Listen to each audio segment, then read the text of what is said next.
ça marche.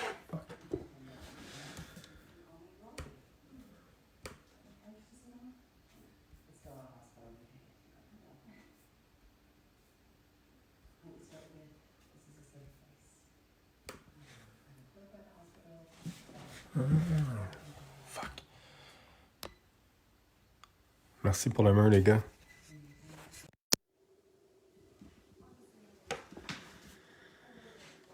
Bon, ça va pas sans son lot de petits problèmes techniques. Ce sera pas long, on va centrer l'image.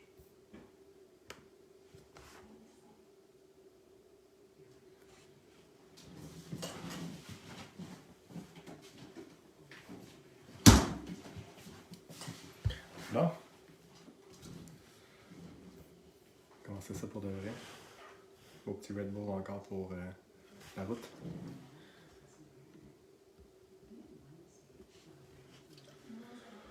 Je vais juste attendre 2 petites secondes, être sûr que tout est bien centré, puis on va partir le tout.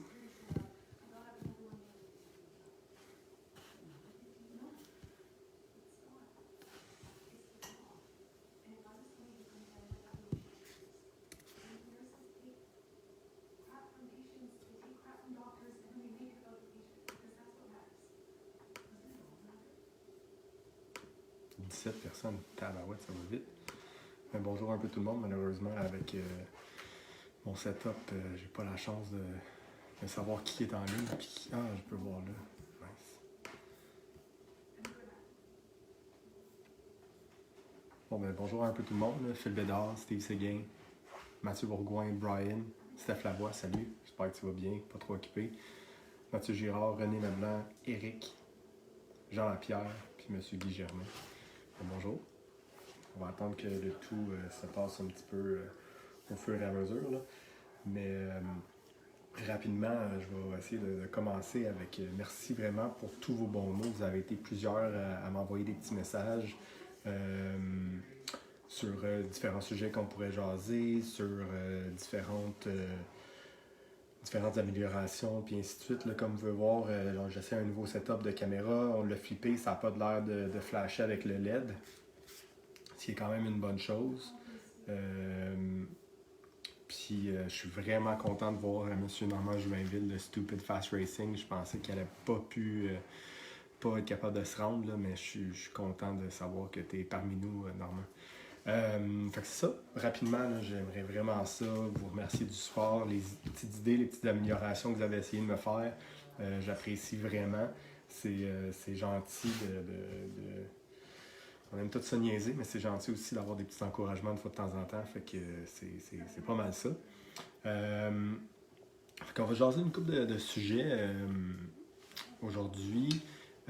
Encore une fois, là, si vous avez des commentaires, essayez de toujours rajouter vos petits trucs. Malheureusement, j'ai pas de commandite Red Bull, mais comme vous le savez, j'ai peut-être un petit problème d'addiction à ce produit-là.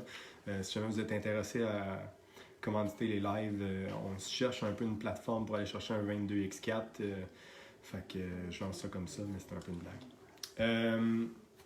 Donc là, définitivement, on va essayer de jaser une coupe d'affaires. Je vais m'introduire un petit peu. Il y a quand même pas mal de monde qui m'a vu aux différentes courses, mais ils ne savent pas vraiment ce que je fais dans la vie. Vous allez peut-être être capable aussi de comprendre certains aspects de ma personnalité. Je vais parler un petit peu de qu'est-ce qu'on fait quand on ranch, qu'est-ce qui est le fun à faire aussi en même temps. Vous allez pouvoir me dire un peu, vous autres, pourquoi vous ranchez. Monsieur Martin Charret, merci. Je sais que moi j'étais en retard, mais toi aussi tu es en retard dans tes commentaires, fait que merci pareil. Fait qu'on va parler du ranch time, qu'est-ce qu'on fait quand on ranch, c'est quoi les bonnes manières d'être capable de rancher. Après ça, j'aimerais ça jaser peut-être d'un sujet, essayer de faire grossir notre hobby, essayer d'avoir de plus en plus de nouveaux qui vont être là. Fait qu'on va peut-être pouvoir jaser des différentes idées. Je vais lancer 2-3 idées, on va voir un peu qu'est-ce que vous en pensez. Puis on va voir si on est capable de faire un petit peu grossir notre fameux hobby qu'on aime tant. Je vais essayer de faire un setup. OK. Fait que c'est pas mal ça. On va aussi jaser des prochains sujets pour les lives. Là, si jamais vous avez des idées toujours intéressantes, continuez à m'envoyer des petits messages ou sinon on va pouvoir mettre ça dans les commentaires, ça va être agréable. Fait qu'avant de commencer, petit Red Bull.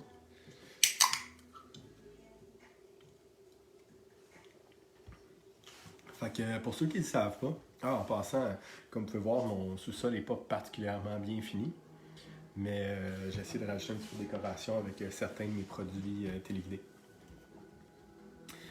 J'ai dit à ma femme, on va faire ça quand je vais avoir le temps, mais là, malheureusement, on a le temps là, fait que j'essaie de me trouver une autre excuse. Fait que c'est ça. Fait que pour ceux qui ne me connaissent pas, moi c'est Kevin, je suis un des 2 admins de la page Nation Off-Road de Téléguidé Québec. D'ailleurs, avec Phil Bédard, là, Phil a parti une nouvelle page aussi pour essayer d'avoir ça à la grandeur des Amériques. Mais on va vraiment essayer de garder le petit groupe Québec en français, puis essayer de garder notre petite gang là, pour les différentes courses locales qu'on a, de s'encourager, puis être capable de trouver les bons produits ou les bonnes idées là, pour nos courses à nous autres.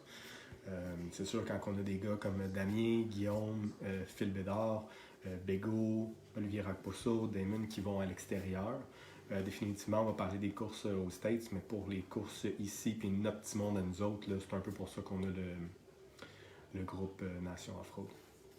Fait que rapidement, moi, je viens du domaine du sport, je travaille encore dans le domaine du sport. J'ai joué à la crosse professionnelle quand j'étais un peu plus jeune, fait que j'ai déjà été en shape, déjà été bon à quelque chose. Puis depuis quand même une couple d'années, là, j'ai amené ma passion du sport dans le domaine professionnel. Puis je travaille pour des compagnies de sport. En ce moment, je travaille pour un distributeur de différentes compagnies qui fait du stock de course à pied, du stock d'hiver, du stock d'été pour le vélo puis pour le triathlon. Fait qu'avec ça un peu, j'ai commencé à m'occuper de tous nos athlètes professionnels, des différentes courses qu'on supporte ou des trucs comme ça. Fait que définitivement, j'ai pu apporter un petit peu cette passion-là et cette connaissance-là dans notre hobby. Malgré que moi, je suis un petit courseur, moi, je ne suis pas particulièrement bon, je ne suis pas un driver commandité. J'ai la chance d'avoir des bons partenaires, que ce soit avec G-Concept, avec JQ Racing ou avec Bego, la Track et le Hobby Shop sur la Rive-Sud. J'ai la chance d'avoir des bons partenariats, mais définitivement, c'est pas mon talent qui fait quoi que ce soit comme une différence. Moi, dans les pits, j'essaie de pouvoir supporter les meilleurs drivers possibles. Puis c'est un peu pour ça que j'ai eu la chance de me développer des bons partenariats comme ça pour pouvoir un peu aider. Tout part d'en bas quand on est capable de supporter les meilleurs drivers puis être capable de faire une petite différence dans le hobby. C'est un peu pour ça que je m'implique. Puis j'essaye de nous faire changer les idées un peu avec ces lives-là, puis un petit peu faire changer les idées là, pour quand on est en course. Puis qu'est-ce qu'on peut faire pour essayer de rendre l'expérience de tout le monde un peu plus agréable. Fait que c'est un peu pour ça que je m'implique. C'est un peu pour ça que j'ai réussi à avoir des bons partenariats avec certaines personnes, juste pour pouvoir essayer de faire une différence dans la vie puis dans la vie de quelques personnes. Fait que, oh, on a une couple de records. J'ai oublié de mentionner une couple de personnes. Il y a quand même pas mal de monde. Moi, je sais, mes boys sont vraiment pas égales. Désolé. Fait que bonjour Matt Caron, Dominique Séguin, Monsieur Nadon. Je vais laisser Normand Jumainville mettre de la gaieté dans les différents. Je vais les cacher, ça me gosse. Je vais laisser Normand Jumainville mettre de la gaieté dans les différentes plateformes. Je vais juste essayer quelque chose pour voir tous les commentaires. J'en ai manqué une couple.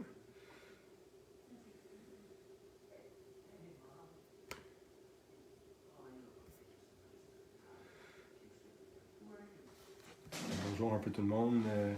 Monsieur Ross, Mario Girard, avec Yannick Faneuf, Marc-André Gauthier, bonjour. Marc-André Gauthier, c'est vrai que tu t'en vas faire du nitro? On va avoir une belle gang. Puis merci Jean-Lapierre, pas de flicker. J'ai essayé de trouver une solution. Je pense que celle-là fonctionne pour l'instant. Je suis pas super bien centré dans mon image, mais ça va s'en venir. Fait que, qu'est-ce que vous faites quand vous wrenchez? Vous wrenchez, c'est quoi un peu les buts? Définitivement, entre les courses, là, l'image a planté. Ou c'est juste moi. Oh non, ça marche encore, je comprends pas. Excusez-moi, les gars. Prise 2 dans le pas long. Fait que j'ai des petites difficultés techniques.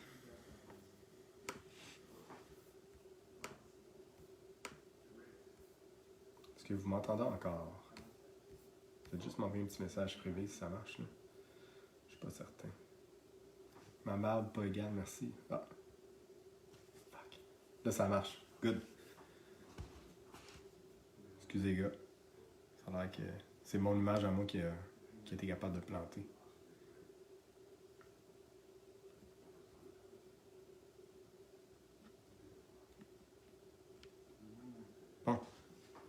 Prise 2, vous voyez juste la moitié de la face.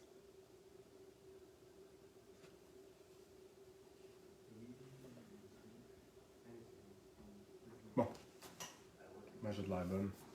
Ouais, mais de ne plus voir ma face, c'est quand même pas tant un problème. C'est pas ma qualité principale.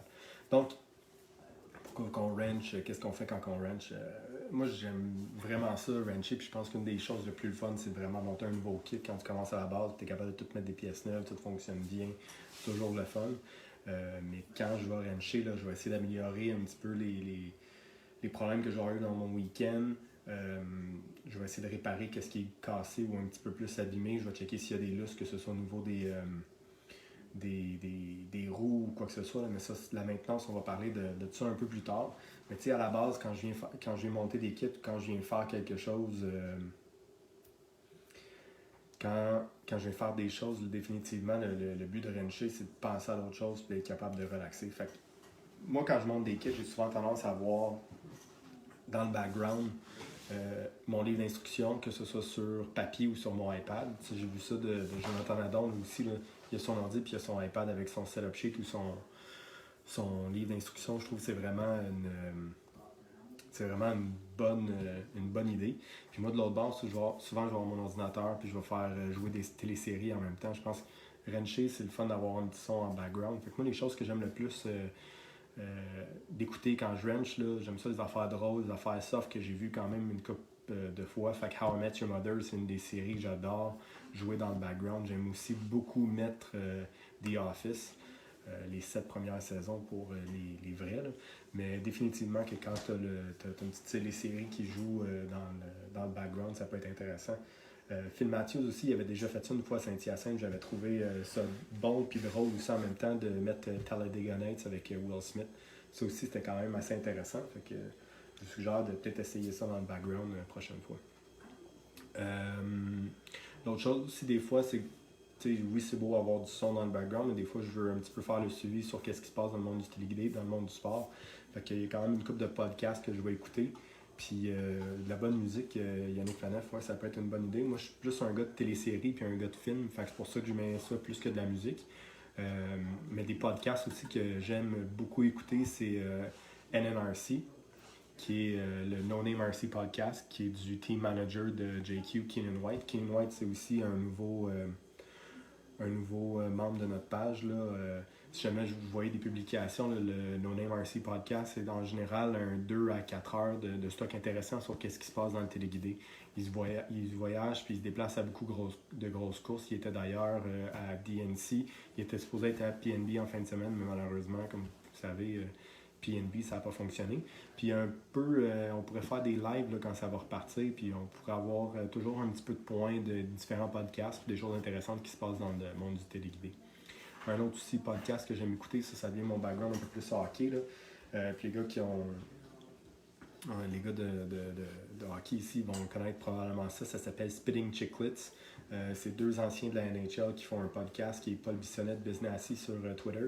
Puis aussi Ryan Whitney qui a joué pour les Pingouins il y a quelques années. Maintenant, Jobainville pose une petite question. Là, qu'est-ce qu'on fait avec les pièces qui nous restent après avoir ranché? Mais moi, techniquement, là,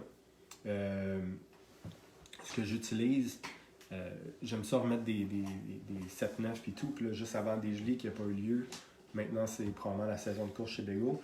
J'ai décidé de refaire un peu la mise à neuf de mes buggy. Surtout en 8, il y a des fois un petit peu plus d'usure.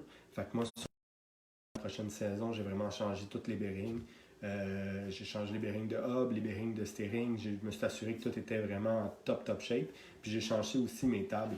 Surtout en 1.8, là, les gars qui sont un peu plus habitués vont le remarquer.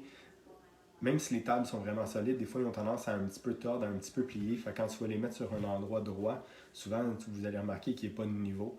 Fait que définitivement, j'essaie de mettre des pièces neuves là, parce que même à setter ton group ou commencer à faire tes setups, si tes tables ne sont pas parfaitement droites, ça va faire une petite différence. Puis, mais tu sais, les tables d'extra et les choses comme ça, je garde toujours en backup si jamais je manque de pièces à quelque part. Tu sais, ça dépend toujours de ce que vous voulez faire. Moi, je veux pas que ça coûte trop cher, mais j'essaye quand même de mettre mes pièces un peu plus à neuf ou un petit peu plus en bon état. Fait que des fois, je vais garder des tables d'extra ou pour essayer d'aider un petit peu du monde s'ils ont besoin de pièces ou s'ils ont besoin de quoi que ce soit.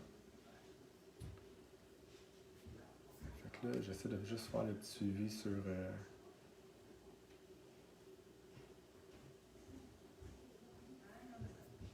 J'ai plus d'excuses pour faire des.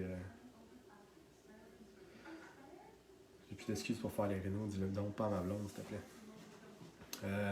Fait que je vais pas embarquer dans les jokes de qui devient plus lousse que d'autres. On parle pas de blonde ou de char en ce moment. Mais définitivement, là, j'essaie de toujours avoir une couple de petites pièces d'extra. L'autre affaire aussi, là, je veux juste que vous le sachiez. Puis souvent, le monde qui ont fait du on-road ou qui sont habitués avec XYZ brand, du lousse, il faut qu'il y en ait un certain point. Tu sais, c'est pas du on-road, c'est pas précis tout le temps au dixième de millimètre près. Ça marche plus vraiment.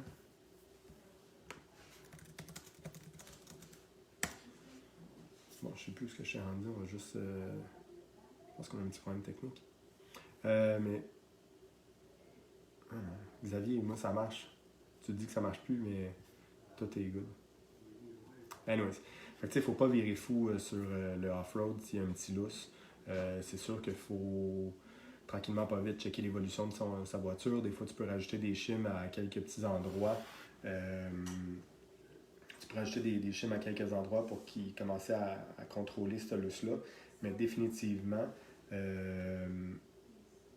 d'avoir un peu de lousse sur une pièce, sur une piste qui est en terre, où il y a des jumps, où il y a un peu de drift, puis ainsi de suite. Il faut quand même pas trop virer fou avec les différents les petits lousses qui peuvent se créer dans la direction ou dans les roues.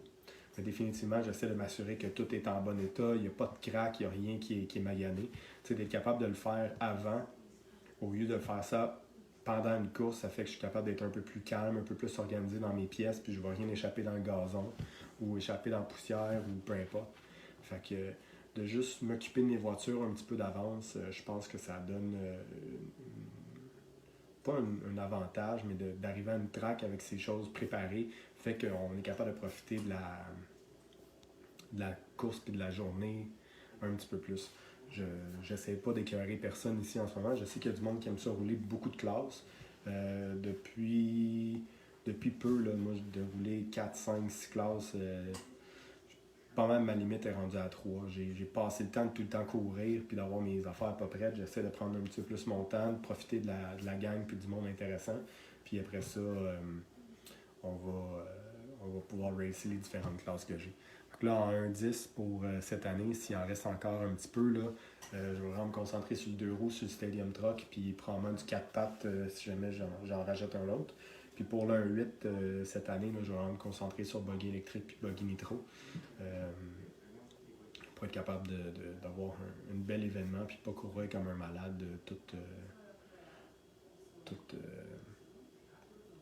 la fin de semaine. Fait que c'est quand même drôle dans les commentaires, dans les messages privés, là, j'ai déjà des petites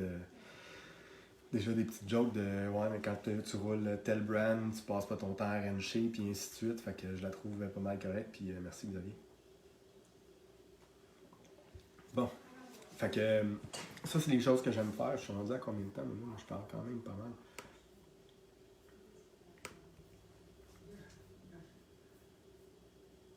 T'as bien raison. Normand Jumainville qui dit qu'il roule dans 3 classes puis il en casse 4. C'est quand même pas pire. C'est vrai que tu as plus de temps de track quand tu roules un petit peu plus de classes, mais idéalement, on essaie d'arriver le plus préparé possible puis le moins couraillé après ses affaires. Puis en même temps, si tu n'es pas sûr d'avoir toutes les pièces disponibles, mais tu le sais chez toi, donc ça te reste quelques jours pour aller chercher ton hobby shop ou au moins organiser dans tes différentes affaires que être à une course puis de courailler pour une tie rod ou quelque chose qui te manque. Marc-André Lemieux, Stupid Fast Racing, là, c'est une équipe très élite qui se promène dans toutes les estries pour faire de la course. Sont quand même assez performants, sont un petit peu hautains dans dans leurs différentes approches dans les puits, mais écoute, je pense qu'on gagne à les connaître, puis de définitivement avoir du plaisir avec Normand et toute sa gang. C'est d'ailleurs Normand qui s'occupe de la gang en Estrie là, pour la piste extérieure à Sherbrooke. Puis honnêtement, c'est vraiment du bon monde. Fait que, puis Mathieu Bourgoin, pour essayer d'aller chercher le 40 ans, c'est des fois quand tu prends ton âge, mais tu en transfères en US, tu rajoutes les douanes puis la livraison, je suis capable de me rendre à 40 ans sans problème. Fait que, on va continuer après ça un sujet peut-être un petit peu plus, approfondi, puis un petit peu qu'est-ce qu'on peut faire pour amener une nouvelle personne à notre hobby. Je pense que quand on fait le tour des différents groupes Facebook, on peut se rendre compte qu'il y a vraiment, vraiment beaucoup de groupes sur le téléguidé. Il y a des groupes de téléguidé pour pouvoir faire de la vente, pour pouvoir faire du bashing en 2S, en 3S, en 4S, en 6S, puis ainsi de suite. Je pense qu'il y a beaucoup de gens maintenant qui sont capables de faire du téléguidé. Puis idéalement, il faudrait essayer d'être capable un peu plus ouvert sur les différentes personnes, puis essayer d'être capable d'introduire une nouvelle personne à notre hobby. Donc, définitivement, là, moi, c'est quelque chose qu'on pourrait peut-être se lancer ou se challenger entre nous autres. Mais quand on voit des nouveaux arriver aux pistes, là, peut-être essayer d'être le plus inclusif possible, puis essayer de leur expliquer un peu comment ça fonctionne. Pour les gens qui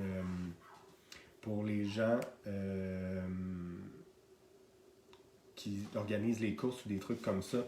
Tu sais, les pit meetings le matin, souvent, c'est la chose la plus plate à faire. C'est quelque chose qui n'est pas nécessairement le fun. Puis souvent, on a tendance à botcher ça les matins de course. Je pense qu'on aurait vraiment avantage avant chaque course. Premièrement, on serait capable de setter la journée, donc d'un petit peu placer comment on veut que les choses avancent. Si on a un gros problème de course, puis il faut qu'il y ait 6 minutes, tu sais, que la run est 6 minutes, qu'il y ait 1 minute, puis la prochaine vague avance, mais ça peut être ça. Mais si on est sur un beat qui est un petit peu plus relax, il y a un petit peu moins de courseurs, juste d'être capable de bien démontrer comment la journée va se passer, un petit peu sécurisé sur mais ta course, c'est pas ton. Ça, l'autre affaire aussi, de bien expliquer les qualifications, parce que chaque place va avoir des qualifications qui sont différentes. C'est-tu des Rocket Rounds, c'est-tu des 2-3? Souvent, le monde, puis ça, c'est encore une fois peut-être un peu la communauté de course, là. C'est pas tout le monde qui comprend bien comment que les qualifs fonctionnent. Donc, c'est important de savoir c'est quoi la manière de décider c'est quoi les qualifications. Souvent, la majorité, que ce soit du 1-8 ou du 1-10, les qualifs, ça va être 3 qualifs. Après ça, on va pouvoir voir si c'est-tu un Rocket Round ou c'est un 2-3 Quad Points. Comment ça fonctionne, c'est que souvent, le Rocket Round, ça va être ta vague, pas ta vague, excusez-moi, ton 5 minutes, si c'est 5 minutes, là, ton 5 minutes le plus rapide sur 3 qualifs. Peu importe qui était dans ta qualif, peu importe comment c'était placé. Ensuite, il y a des 2-3. Il y a des 2-3 qui vont être qualifiés selon ton temps ou selon ton positionnement dans ta vague. Fait que, c'est important de savoir que quand on fait des qualifs, on fonctionne sur notre temps, nous autres. S'il y a quelqu'un de plus rapide en arrière de toi, tu le laisses passer puis tu le suis après. Des qualifs, c'est pas des courses. Donc, s'il y a quelqu'un qui te dépasse, c'est pas vraiment la fin du monde, c'est vraiment s'occuper de ton temps à toi. Mais ça, de pouvoir un petit peu expliquer ça au nouveau puis rendre leur vie plus facile, plus agréable, va faire que le monde va pouvoir revenir. Même s'ils se pointent avec un slash 2 roues motrices dans une vague de 4 roues motrices de short course, essayer de rendre ça un peu plus facile pour tout le monde, ça va faire que les journées vont être beaucoup plus agréables. Puis, tu sais, des fois, il y a des gars un peu plus rapides qui vont être pognés en arrière d'un gars que c'est sa première fois qu'il fait de la course. Mais essayer de leur rendre la vie plus facile puis rendre ça un peu plus agréable, je pense que ça va être... on va tous gagner à ça. Je sais que ce soit à Sherbrooke, que ce soit chez Bego, que ce soit à Trois-Rivières, là, j'ai vu des nouveaux arriver, puis le monde, ils ont été accueillis quand même les bras ouverts, mais il ne faut pas oublier de comment on se comporte par rapport à tout ça. À la fin de la journée, peu importe comment tu veux voir tes trucs, c'est quand même des autos téléguidés, puis on dépense tous de l'argent pour être là. Fait qu'essayer de rendre ça vraiment le fun pour tout le monde, parce que la personne qui commence la première fois, puis qui vient de dépenser 1000, 1200, 1500 pièces sur un nouveau kit, le moteur, le SC, le cerveau, la petite puce à 135 pièces. Des fois, il faut réaliser qu'on va essayer de rendre ça plus facile pour tout le monde. Fait que définitivement, si on est capable d'amener des nouveaux, il va y avoir plus de monde aux courses, on va avoir plus de monde dans nos compétitions, puis les vagues de 4-5 chars, il n'y en arrivera pas, ça va être plus souvent plein. Fait que c'est ça. Moi, ça m'amène aussi sur c'est quoi les classes qu'on devrait suggérer aux nouveaux, qu'est-ce qu'on devrait faire. J'ai mon opinion pour avoir fait un petit peu de course aux États-Unis, pas en étant rapide, mais essayer de rendre ça le fun pour tout le monde. Faut être réaliste sur les classes qui roulent chez nous. Peu importe où ce qu'on va courser le plus souvent, mettons qu'on va prendre exemple sur Trois-Rivières, mais sur Trois-Rivières, quand on va au centre du hobby, le 2 roues motrices puis le 4 roues motrices buggy, c'est les choses qui sont les plus populaires. Après ça, il y a d'autres classes de support où c'est un petit peu plus dépareillé. Que ce soit short course, mettons short course 4 roues, mais souvent il va y avoir des fois deux vagues. Mais souvent sur ces vagues-là, le calibre des différents drivers va être extrêmement grand. T'sais, il va y avoir des drivers qui vont être commandités, puis il y a le gars qui n'est pas capable de faire 5 minutes sans se faire marshaller. Je suis ce genre de personne-là. Je suis pas capable de faire 5 minutes, je suis pas capable de faire 6 minutes sans me faire marshaller. Fait qu'il n'y a pas de problème avec ça. Il faut quand même connaître nos forces et nos faiblesses. Puis moi, je suis pas un driver extraordinaire. Mais pour avoir quelque chose de plus fun, si moi je me place en buggy 2 roues par exemple, mais en buggy 2 roues, il va y avoir 4, 5, des fois 6 vagues. Ça peut être plus difficile pour certains nouveaux, je suis d'accord. Mais si cette personne-là est capable de contrôler un 2 roues, il va y avoir beaucoup plus de personnes qui vont être capables de combattre. Puis même si ton pace ou même si ta vitesse est beaucoup moins grande, mais au moins il va toujours avoir quelqu'un avec qui tu vas pouvoir racer. Puis au bout de la ligne, la chose la plus fun, c'est d'être capable de trouver quelqu'un avec qui tu vas racer pour que ta journée ne soit pas je me suis fait laper 4 fois parce que personne X roulait 18 tours en 5 minutes, puis moi j'ai fait 14 tours en 5 minutes. Fait que c'est sûr que dans ce temps-là, quand tu as une ou deux personnes qui combattent ensemble, tu es dans le chemin, c'est pas nécessairement le fun. Puis à part avoir fait des tours, puis avoir payé 20-25$ pour ta journée, souvent c'est un peu ordinaire parce que le reste, c'était un peu plat. Fait que définitivement, si vous avez des nouveaux, peut-être essayer de les envoyer vers les classes qui sont un peu plus nombreuses, que ce soit du buggy 2 roues, buggy 4 roues, c'est qu'est-ce qui roule partout, tout le temps. Puis ça va être, on va pouvoir s'assurer peut-être que tout le monde va avoir une belle journée, puis tout le monde n'aura pas de problème à avoir été du trafic puis avoir pris son temps.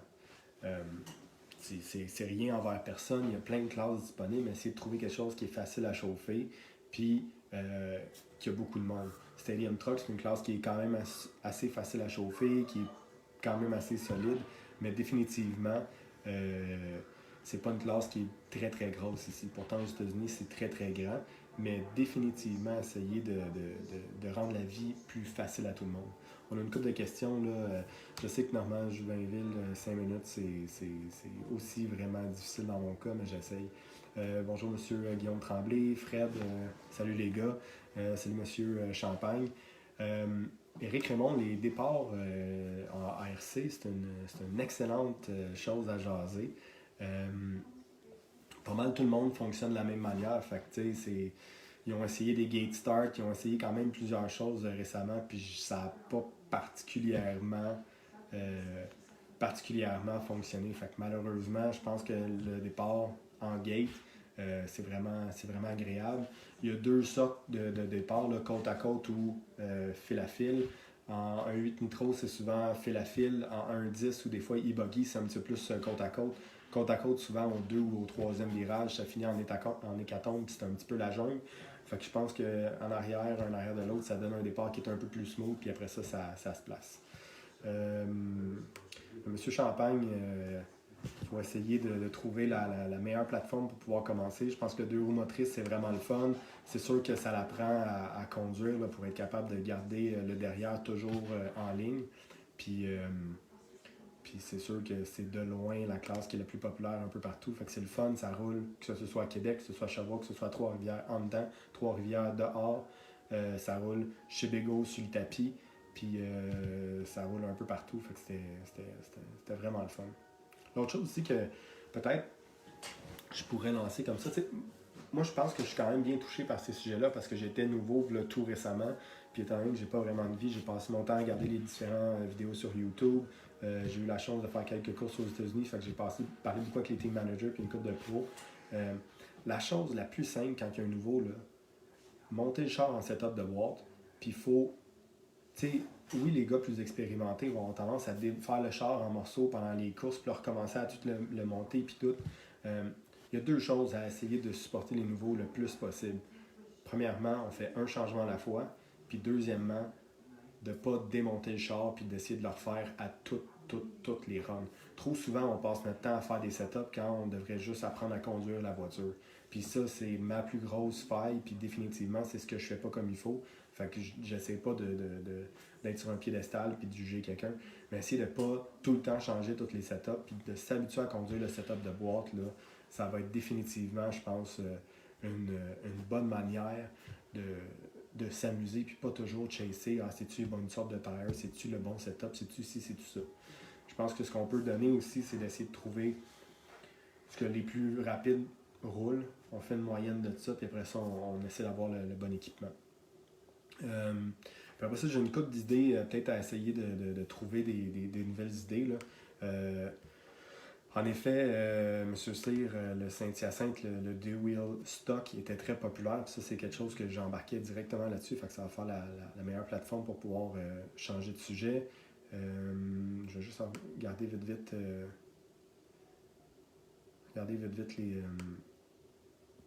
les différents commentaires. Bon, je sais pas pourquoi il faut que j'écrive à ton père, Guillaume, mais on en parlera après. Phil, quand est-ce que je vais essayer de recevoir des invités sur le super live? Honnêtement, cet été, j'aimerais ça pouvoir faire des différentes entrevues avec des team drivers, mais aussi avec des personnages qu'on va avoir dans le téléguidé. Il y a quand même du monde comme Yves Tremblay, 77 ans, je pense, qui fait du téléguidé. Il y a du monde comme Phil Bédard qui a eu la chance de faire des courses en Floride, à Myrtle Beach, qui a fait des courses qui étaient supposées peut-être aller en Californie puis à Vegas. Fait que, si vous avez des idées de personnes que vous avez le goût de connaître un petit peu plus, ça pourrait être intéressant. Voir qui vous avez le goût d'avoir des nouvelles d'eux autres. Fait que c'est ça. Jusqu'à là, je pense qu'on est correct au niveau des commentaires. Fait que, après ça, ça m'amène sur les classes d'entrée de gamme. Pour le monde qui me connaisse, je suis un très, très, très grand fan du stock. Le stock en général, là, c'est quelque chose qui est un peu plus contrôlé. C'est un petit peu plus de trouble, mais en général, c'est contrôlé. Tout le monde a la même vitesse de moteur, puis tout le monde a des chars qui vont répondre aux normes. Donc, on a une batterie qui n'est pas montée en 8.4 volts. Le char en deux roues, faut pas qu'il soit moins que 1500 grammes, 1499 pour le monde qui veut vraiment savoir. Puis en quatre roues, j'ai vraiment de la misère avec mon live.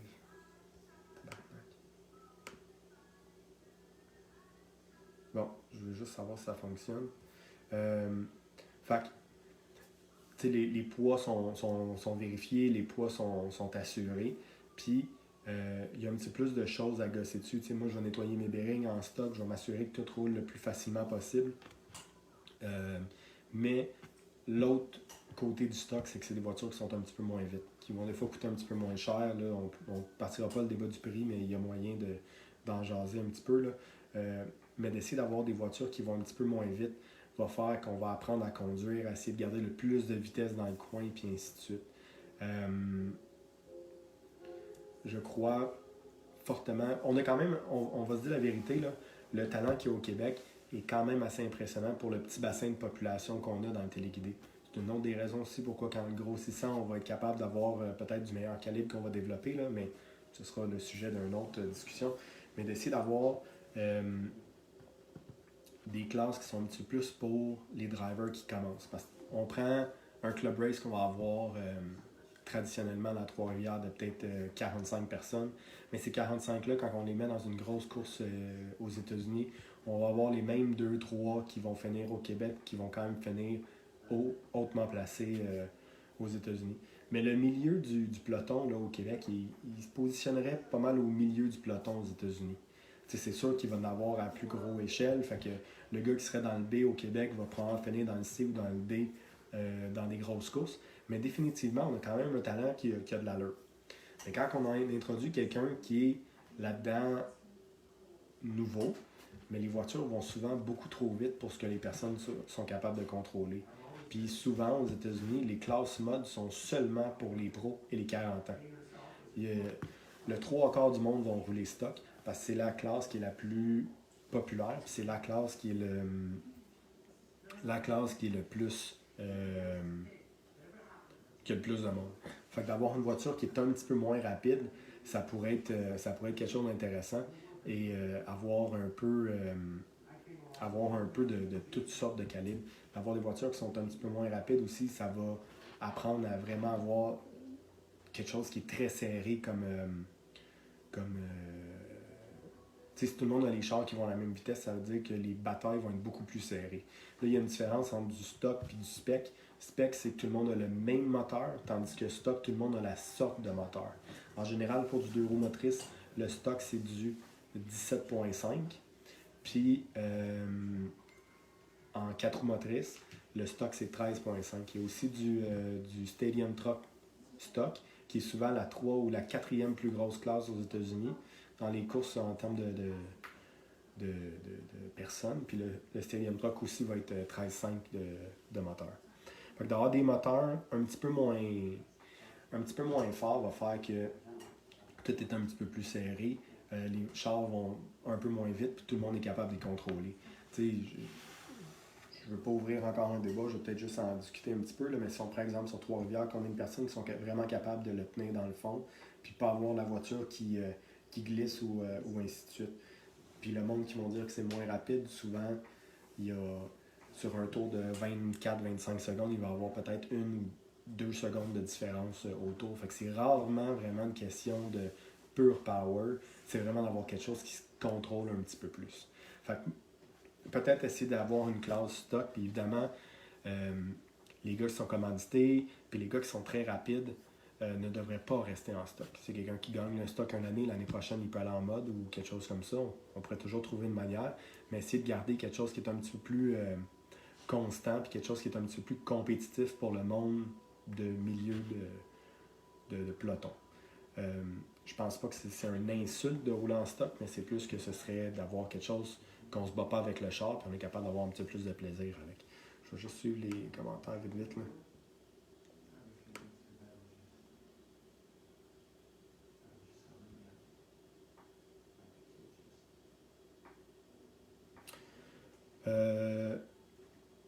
François Xavier, est-ce que je pourrais battre Spencer Rifkin? Absolument pas. Même si tu me donnes un e-buggy et tu lui donnes un 2 roues motrices, il est quand même probablement plus rapide que moi. Et j'essaie pas de prétendre que je suis particulièrement bon.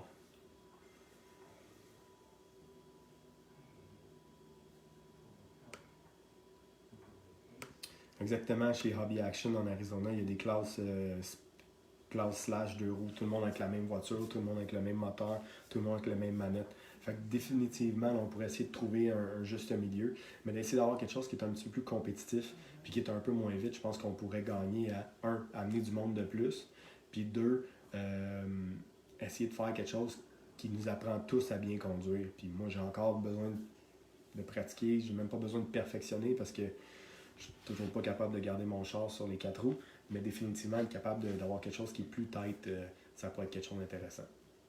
L'autre chose aussi que je voulais parler dans le 1.8, moi, la première vraie voiture téléguidée que j'ai eue, il y a 5 ans environ, c'était le Kyosho Inferno RTR Nitro. C'était-tu le bon char à avoir? Probablement pas. Mais j'avais regardé plein de vidéos sur YouTube, je trouvais ça vraiment le fun d'avoir quelque chose de téléguidé. Puis là, il fallait que je travaille un petit peu sur qu'est-ce que je voulais avoir. Mais pourrait peut-être être quelque chose d'intéressant là, pour essayer d'introduire les nouveaux au téléguidé.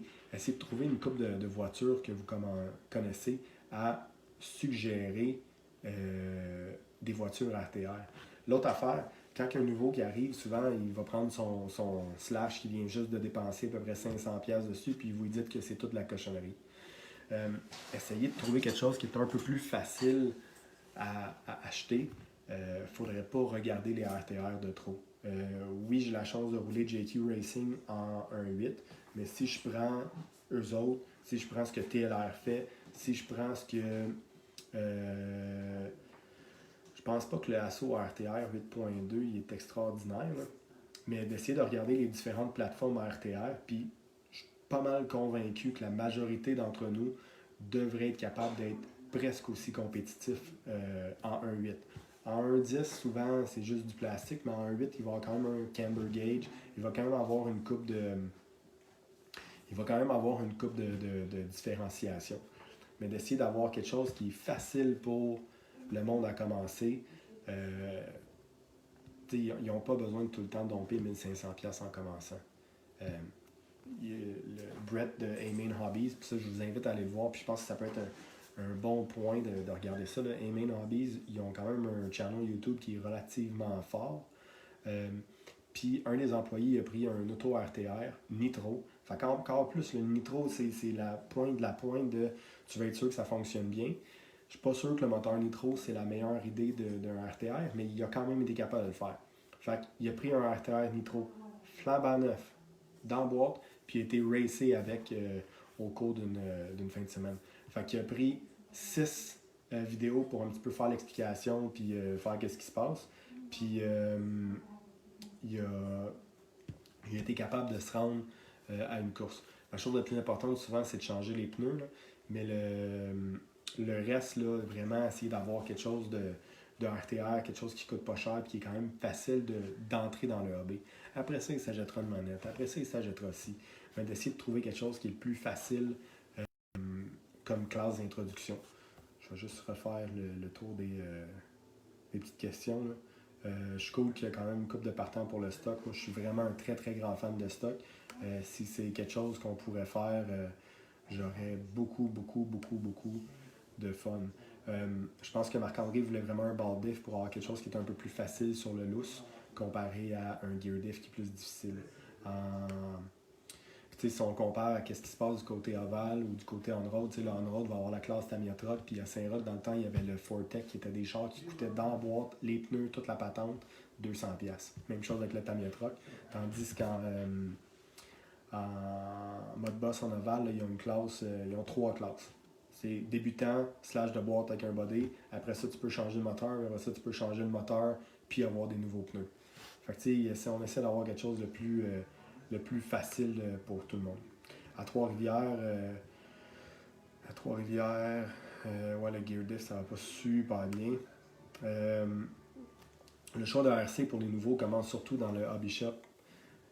Mario, je pense que tu viens de toucher un clou très fort.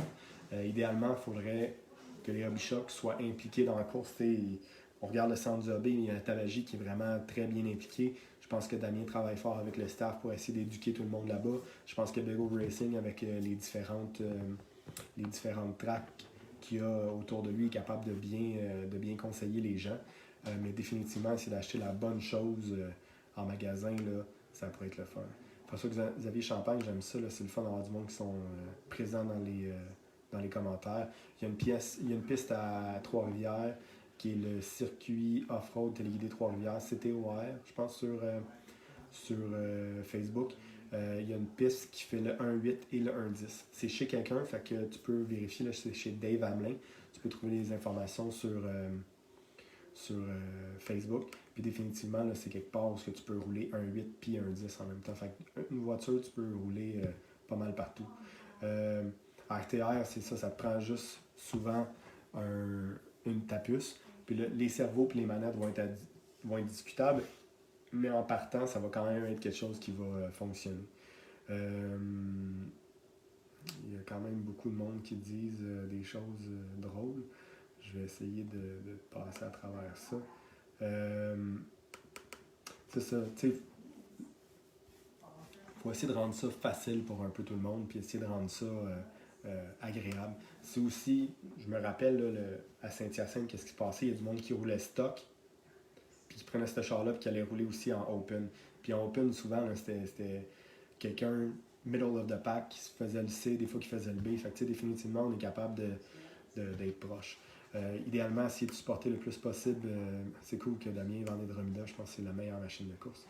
C'est cool que les hobby shops ils essaient de travailler fort, mais quand ils sont pas mélangés, quand ils sont pas mêlés à une track, souvent ils vont te vendre qu'est-ce qu'ils ont l'inventaire. C'est ça. C'est sûr que c'est leur marché, c'est pas tout le temps facile, mais essayer d'avoir quelque chose le plus possible euh, pour les racers. Parce que quand tu dépenses beaucoup d'argent sur un Arma ou sur un Traxxas, c'est une piste de course, puis tu te rends compte que ça fonctionne pas vraiment. C'est un peu décevant. Je l'ai fait aussi au début. Marc-André qui dit que c'est juste triste que les compagnies d'RC n'ont pas suivi la technologie. En fait, les pistes sont rendues de plus en plus high grip. C'est juste nous autres, malheureusement, au Québec, qu'on a high grip. Fait qu'il faut fonctionner avec ce qu'on a. Puis essayer d'avoir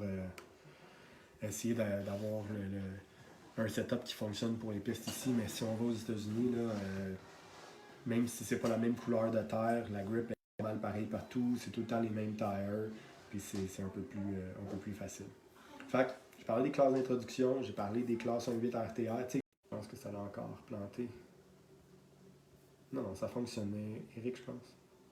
Mais c'est vrai que mon internet rush un peu. Mais le but pour essayer d'avoir des courses avec des pneus spec, mettons qu'on va à Sherbrooke. À Sherbrooke, le green fonctionne bien, mais il n'est pas très très durable. Mais mettons qu'on va avec le bleu qui est un medium soft au lieu d'avoir un super soft avec le vert. Là, je prends comme exemple les produits J-Concept, mais ça peut être comme ça avec toutes les autres compagnies. Là.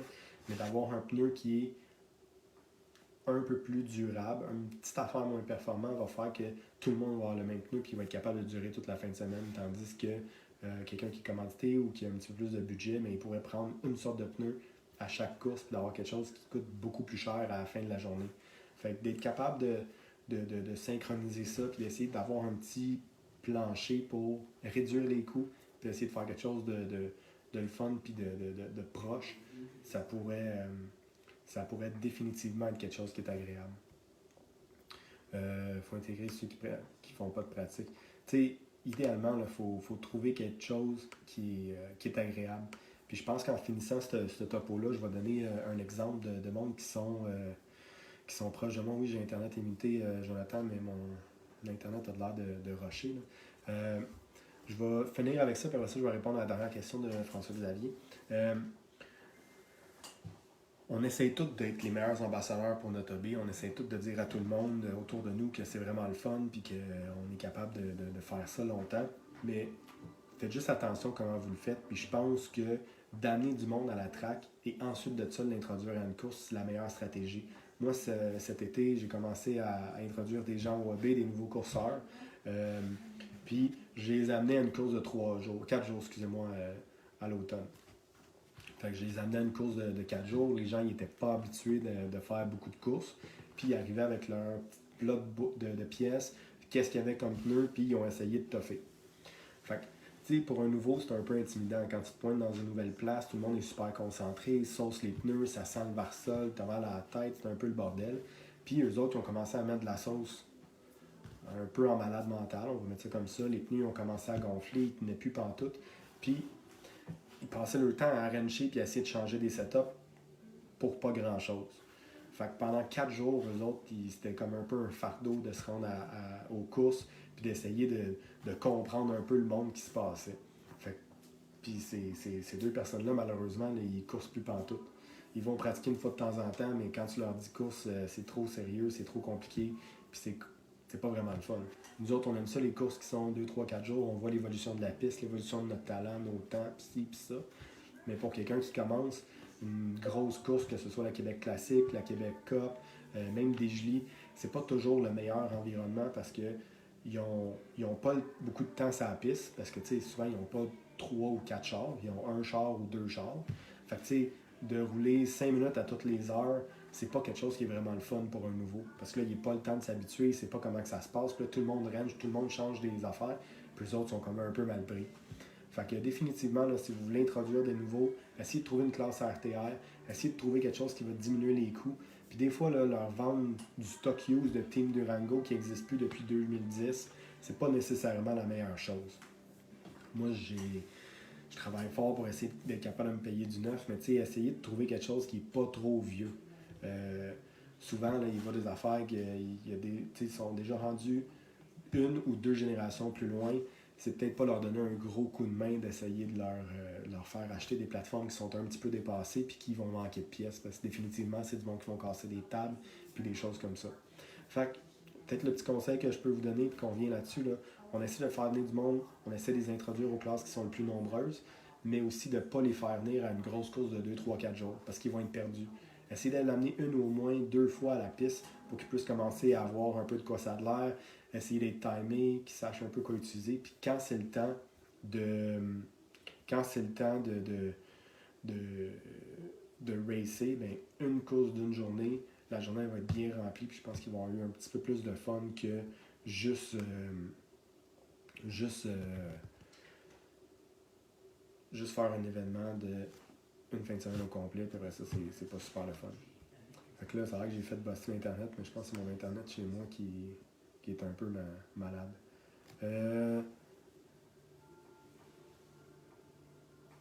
Bon, François-Xavier Champagne, tu ouvres un petit peu une canne de verre, là, mais mettons il a vraiment aimé son B6.1, mais félicitations, je suis content que tu l'aimes. Puis là, s'il regarde d'autres compagnies pour une plateforme 4 roues motrices, est-ce que c'est un bon choix? La vérité, c'est qu'il n'y a pas vraiment de mauvaise plateforme. Il n'y a pas.